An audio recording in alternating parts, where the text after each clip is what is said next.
Joining us now, Washington Examiner chief political correspondent Byron York. Great to have you here, Byron. And Washington Times online opinion editor Monica Crowley. Great to have you with us, Monica. Both are Fox News contributors.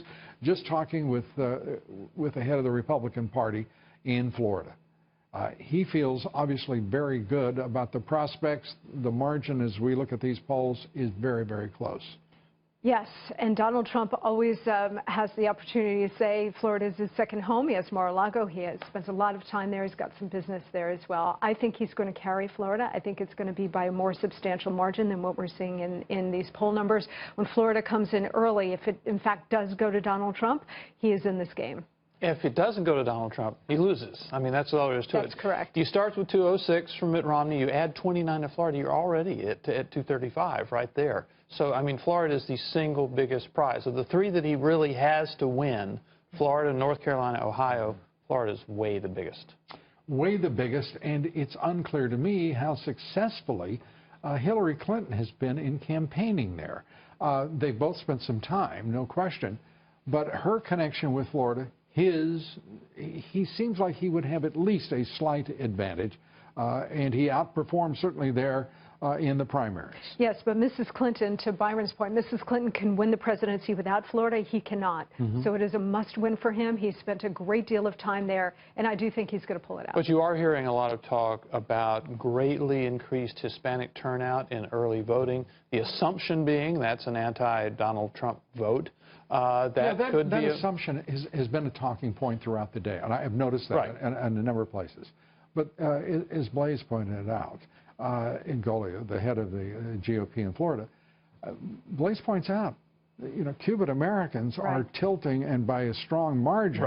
That does not eliminate a vast number of Puerto Ricans who are living now in Central Florida. That doesn't take into account the diversity of the Hispanic vote, population. but nothing dramatic as the talking points have. And actually, I was just hearing some speculation. It looks like Marco Rubio is going to be strong there. And it's possible Marco Rubio could help Donald Trump win Florida, which, when you think back to their primary battle, is just kind of a funny result. Well, you shouldn't think about the primary battle. It's long gone. It's if you remember something about water under the bridge. It was something, yeah. I shouldn't have brought up water, should I? But anyway,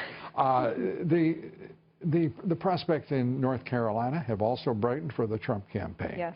They've also, according to the Trump people, brightened in Colorado. They've brightened in Michigan. And by the way, apparently that's correct, because Clinton, she is throwing everything she's got into the state. This is a humdinger of an election. That's because I think anybody who tells you they know what's going to happen tomorrow night has no idea what they're talking about, because this election has the potential to be a realigning election. There are so many cross currents happening, which is why you're seeing the industrial Midwest, the Rust Belt, now in play for Donald Trump, when it hasn't really been in play for Republicans in a very long time. In play as well, the state of New Hampshire, a battleground indeed and for real, and that is where Donald Trump is holding tonight a rally in the battleground state of New Hampshire. According to the Real Clear Politics average, the race essentially tied. Running mate Governor Mike Pence at the podium at the Southern New Hampshire University Arena in Manchester. Let's listen in. He is a fighter. He is a winner. And until very recently, it seemed like he was out there fighting all on his own, but now this movement is coming together. New Hampshire is coming together. We're going to make Donald Trump the next president of the United States of America.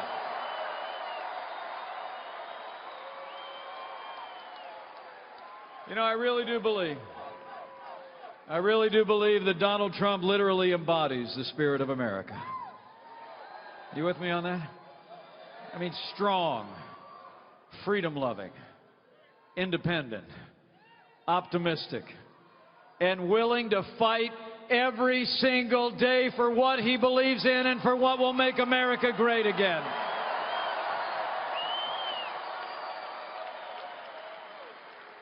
You know, and it's not like it's exactly been a fair fight out there. You know what I'm talking about? I mean, ever since I joined this ticket, you know, it's like I got to turn on the television with a stick, you know. I don't know what's going to be on there, you know. It's like it's been 2-on-1, right? With the national media doing half of Hillary Clinton's work for her every day. But you know, You know, the amazing thing is Donald Trump is still winning hearts and minds, and he's going to win all the way to the White House.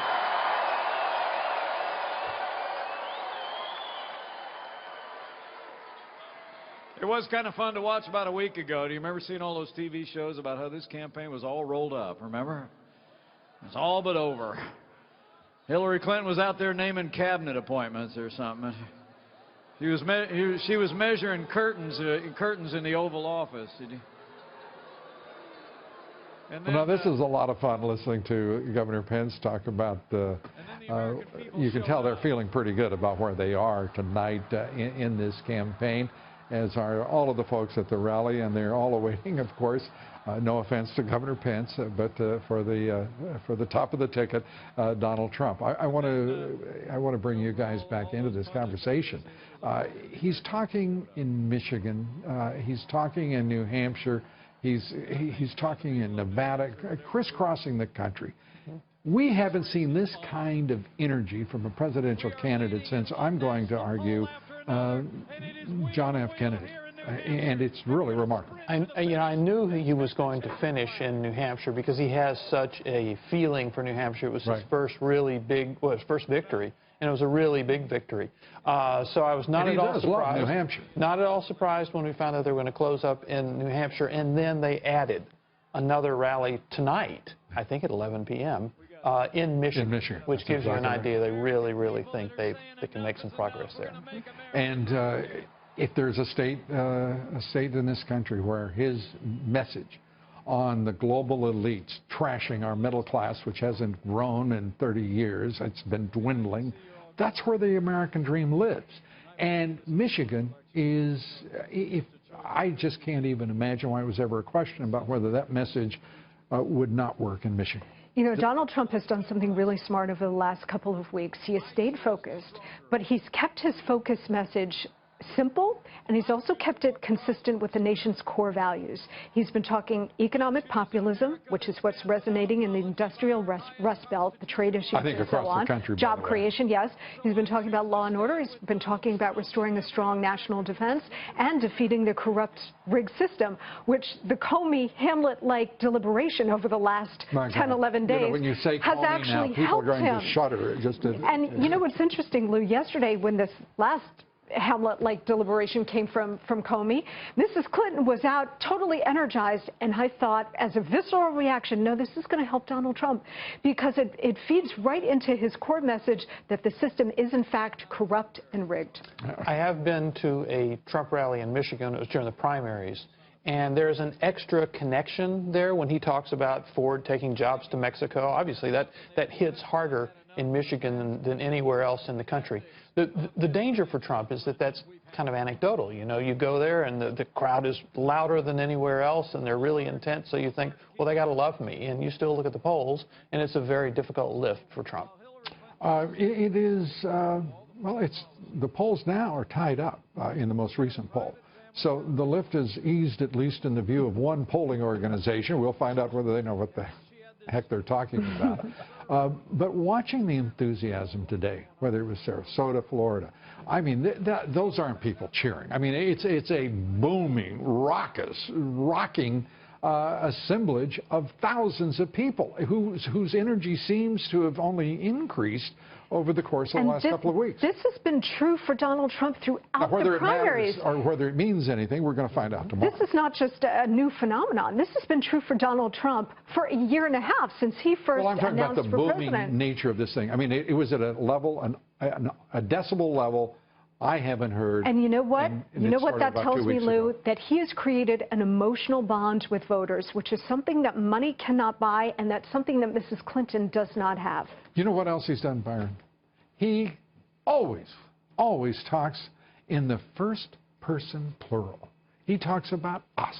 He talks about we. Right. He talks about our. Yeah. And we listened to Barack Obama the other day campaigning for Hillary Clinton using the first person 207 times, the first person singular, and it only took him an hour and a half to do it. You know, that was actually one of Trump's biggest lines in about the middle of the campaign when Hillary Clinton her supporters were saying, I'm with her, and Trump said, I'm with you. It was actually a very, very effective line. A very effective line and a very effective campaign, it turns out, because after all that he has endured for a year and a half, no billionaire has ever endured more, I assure you, in the way of criticism and some awful, awful tough attacks. Here he is tied up essentially in at election eve. Byron, thank you very much, Monica.